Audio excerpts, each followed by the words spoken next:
2 अप्रैल 2011 ये वो तारीख है जो हर इंडियन क्रिकेट फैन के लिए यादगार दिन है, क्योंकि इसी दिन भारत ने 28 साल बाद क्रिकेट का वर्ल्ड कप जीता था। Dhoni finishes off in style. A magnificent strike into the crowd. India lift the World Cup after 28 years. लेकिन क्या ये वर्ल्ड कप जीतना भारत के लिए इतना आसान था? बिल्कुल भी नहीं, क्योंकि 1983 में पहली बार वर्ल्ड कप जीतने के बाद भारतीय टीम आने वाले हर वर्ल्ड कप में जीत से कोसों दूर होती जा रही थी। इतना दूर कि भारत के लिए वर्ल्ड कप का सूखा अकाल में बदल गया था। कपिल देव के बाद भारतीय टीम में मोहम्मद अजहरुद्दीन, सौरव गांगुली और राहुल द्रविड़ जैसे बड़े कप्तान आए, लेकिन कोई भी भारत को वर्ल्ड कप की ट्रॉफी नहीं दिला पाया। ऐसा नहीं था कि वर्ल्ड कप में भारत की परफॉर्मेंस अच्छी नहीं होती थी। इंडिया कई बार अच्छे परफॉर्मेंस के साथ सेमीफाइनल और फाइनल में पहुंची, लेकिन इनमें जीत हासिल नहीं कर पाई, जिसके कारण भारत पे चोकर्स का भी टैग लग चुका था। 1983 के बाद भारत 1987 के वर्ल्ड कप सेमीफाइनल में पहुंचा, लेकिन इस मैच में भारत को इंग्लैंड के हाथों हार का सामना करना पड़ा। इसके बाद भारत मोहम्मद अजहरुद्दीन की कप्तानी में 1996 के वर्ल्ड कप सेमीफाइनल तक पहुंच गया, लेकिन इस बार फिर से इंडियन टीम ने फैंस को नाराज किया। इंडियन फैंस इतने नाराज हुए कि चलती मैच के बीच स्टेडियम में आग लगा दी और मैदान में बोतलें फेंकने लगे। इस मैच में श्रीलंका ने पहले बैटिंग करते हुए 8 विकेट खोकर 251 रन बनाए थे और भारत को 252 रनों का टारगेट मिला था, जो कि भारतीय टीम के लिहाज से उतना बड़ा टारगेट नहीं था। और भारत ने शुरुआत भी बहुत अच्छी की, जहां सचिन ने 65 रन बनाए और जब सचिन आउट हुए तब इंडिया का स्कोर 98 रनों पर 2 विकेट था।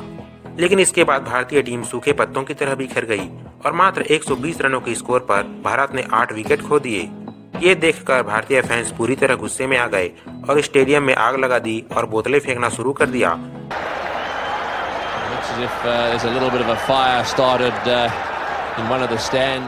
और काफी देर बाद भी हालात नहीं बदले तो मैच के रेफरी क्लाइव लॉयड ने श्रीलंका को विजयी घोषित कर दिया और बाद में श्रीलंका ने फाइनल में ऑस्ट्रेलिया को हराकर वर्ल्ड कप अपने नाम किया।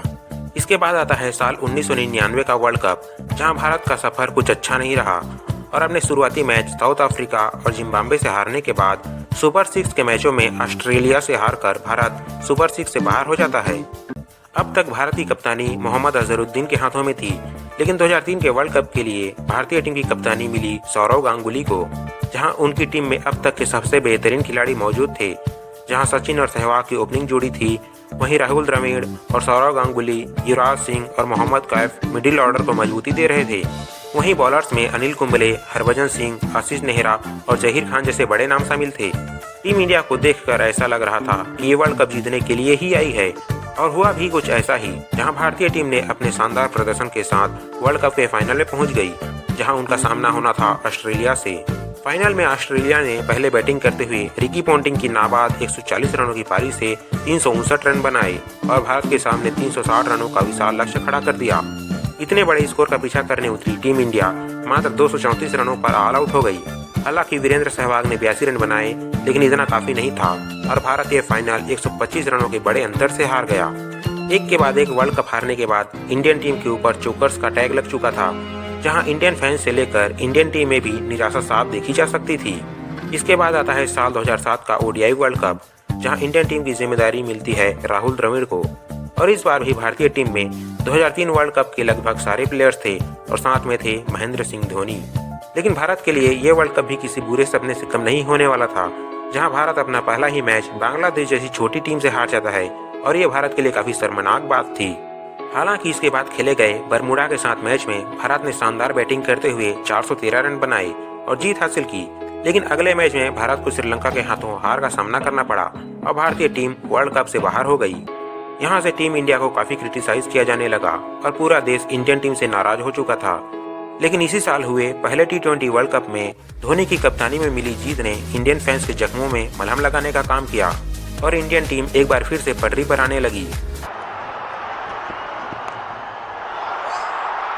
In the air, Sreesanth takes it. India win. Unbelievable scenes here at the Bull Ring. India, the world champions. समय गुजरता गया और आया साल 2011 का वर्ल्ड कप, जहां इसकी मेजबानी करने का संयुक्त रूप से मौका मिला भारत, श्रीलंका और बांग्लादेश को। लेकिन भारत के लिए फायदेमंद बात यह थी कि नॉकआउट के सारे मुकाबले इंडिया में ही होने वाले थे। इस बार भारत की कप्तानी मिली महेंद्र सिंह धोनी को, जिन्होंने कप्तानी मिलते ही भारत को T20 वर्ल्ड कप जितवा दिया था। जहां टीम में धोनी के साथ सचिन तेंदुलकर, वीरेंद्र सहवाग, विराट कोहली, युवराज सिंह, गौतम गंभीर, सुरेश रैना और बॉलर्स में जहीर खान, मुनाफ पटेल, पीयूष चावला, हरभजन सिंह, श्रीसंत और आर अश्विन जैसे खिलाड़ी शामिल थे। भारत का पहला मैच होता है बांग्लादेश से, जहां भारत ने वीरेंद्र सहवाग के 175 रन और विराट कोहली के नाबाद 100 रनों की बदौलत बांग्लादेश के सामने 370 रनों का बड़ा स्कोर खड़ा कर देती है और बांग्लादेश इस बड़े स्कोर के सामने 9 विकेट खोकर 283 रन ही बना पाती है। यहां से भारत ने 2007 में बांग्लादेश के हाथों मिली करारी हार का बदला ले लिया था।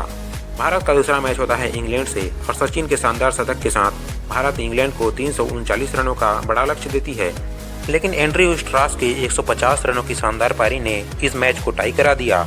इसके बाद भारत ने लगातार 2 मैच आयरलैंड और नीदरलैंड से जीते, जिसके कारण भारत की पोजीशन वर्ल्ड कप में थोड़ी बेहतर हुई।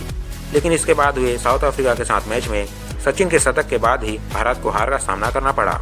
भारत का अगला मैच हुआ वेस्टइंडीज के साथ, जिसमें भारत ने पहले बैटिंग की, लेकिन भारत की शुरुआत काफी खराब रही और एक के बाद एक विकेट गिरते रहे। लेकिन एक छोर पर खड़े युवराज सिंह हार मानने वाले नहीं थे और आखिर तक टिके रहे और शानदार 113 रन बनाए, जिसके कारण भारत का स्कोर 268 रनों पर जा पहुंचा। 269 रनों का पीछा करने उतरी वेस्टइंडीज की टीम भारत की शानदार बॉलिंग के सामने टिक नहीं पाई और 188 रनों पर सिमट गई। इस तरह भारत ने ये मैच 80 रनों से जीत लिया और भारत वर्ल्ड कप के क्वार्टर फाइनल में पहुंच गया, जहां उनका सामना होना था ऑस्ट्रेलिया जैसी बड़ी टीम से। इस मैच में ऑस्ट्रेलिया ने पहले बैटिंग करते हुए रिकी पॉन्टिंग की 104 रनों की शानदार पारी की बदौलत 260 रन बनाए। 261 रनों का पीछा करने उतरी इंडियन टीम की शुरुआत अच्छी नहीं रही और वीरेंद्र सहवाग मात्र 15 रनों की निजी स्कोर पर आउट हो गए, लेकिन सचिन और गौतम गंभीर ने पारी को संभाला और दोनों ने ही अपनी हाफ सेंचुरी पूरी की। और इन दोनों के आउट होने के बाद युवराज सिंह ने ऑस्ट्रेलियन बॉलर्स पे अटैक करना शुरू किया और भारत को जीत दिला दी, जिसके बाद हमें युवराज सिंह का आइकॉनिक घुटने पे बैठकर सेलिब्रेशन देखने को भी मिला। ऑस्ट्रेलिया को हराकर भारत वर्ल्ड कप के सेमीफाइनल में पहुंच गया था, जहां उनका सामना था अपने सबसे बड़े राइवल पाकिस्तान से, जहां इनके मैच को देखने के लिए भारत और पाकिस्तान के प्रधानमंत्री तक आए हुए थे। भारत के लिए यह मैच आसान होने वाला नहीं था, क्योंकि पाकिस्तान सेमीफाइनल में वेस्टइंडीज जैसी बड़ी टीम को हरा कर आ रही थी। इस मैच में भारत ने पहले बैटिंग की और सचिन के 85 रनों की बदौलत 260 रन बनाए। स्कोर का पीछा करने आई पाकिस्तानी टीम इंडियन बॉलर्स के आगे स्ट्रगल करती दिखी और 231 रनों पर ऑल आउट हो गई और भारत पाकिस्तान को हराकर वर्ल्ड कप के फाइनल में पहुंच गया। ये शॉट गया तो अच्छा है, ऊंचा भी काफी है, लेकिन नीचे है विराट कोहली और सेमीफाइनल मुकाबले को जीत फाइनल में बनाई है जगह इंडिया वर्सेस पाकिस्तान। जहां भारत के सामने थी श्रीलंका की मजबूत टीम, जो इंग्लैंड और न्यूजीलैंड जैसी दिग्गज टीमों को बुरी तरह हराकर फाइनल में आई थी। श्रीलंका की टीम में कुमार संगकारा, महिला जयवर्धने, तिलक रत्ने दिलशान, लसित मलिंगा और मुथैया मुरलीधरन जैसे दिग्गज क्रिकेटर थे। फाइनल मैच का दिन आया 2 अप्रैल 2011। जगह थी मुंबई का वानखेड़े स्टेडियम। पूरा स्टेडियम दर्शकों से खचाखच भरा हुआ था और पूरे देश के लोग टीवी के आगे बैठकर भारत की जीत की दुआ मांग रहे थे। मैच शुरू होता है, जहां श्रीलंका पहले बैटिंग करने आती है। श्रीलंका की पारी की शुरुआत करने आए तिलक रत्ने दिलशान और उपुल थरंगा। भारत की कसी हुई गेंदबाजी के आगे श्रीलंकाई बल्लेबाज स्ट्रगल करते दिखते हैं और भारत को जल्दी ही उपुल थरंगा के रूप में पहला विकेट मिल जाता है, लेकिन दिलशान और कुमार संगकारा की जोड़ी पारी को आगे लेकर जाती है और बाद में महिला जयवर्धने शानदार बैटिंग करते हुए फाइनल मैच में सेंचुरी लगा देते हैं, जिसके कारण श्रीलंका का स्कोर 6 विकेट खोकर 274 रनों पर जा पहुंचता है। भारत को 275 रनों का टारगेट मिलता है, लेकिन इंडियन बैटर्स जैसे खेलते हुए आ रहे थे, उससे ये टारगेट कुछ ज्यादा मुश्किल नहीं लग रहा था। भारत की पारी शुरू होती है। सचिन और सहवाग की ओपनिंग जोड़ी पूरे आत्मविश्वास के साथ मैदान में आती है, लेकिन भारत को सबसे बड़ा झटका तब लगता है जब पहले ही ओवर की दूसरी गेंद पर मलिंगा वीरेंद्र सहवाग को आउट कर देते हैं। ये देखकर स्टेडियम पूरा शांत हो जाता है। भारत जैसे तैसे इस विकेट से उबर ही रहा था कि सिर्फ 31 रनों के स्कोर पर मलिंगा ने सचिन को आउट करके भारत को सबसे बड़ा झटका दे दिया।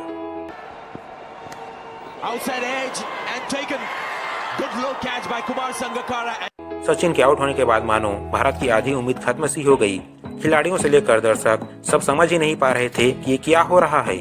इसके बाद गौतम गंभीर और विराट कोहली ने भारतीय पारी को संभाला और रनों की गति बढ़ाने लगे। दोनों ने भारत के स्कोर को 100 रनों के पार पहुंचा दिया, लेकिन इसके बाद विराट कोहली भी आउट हो गए।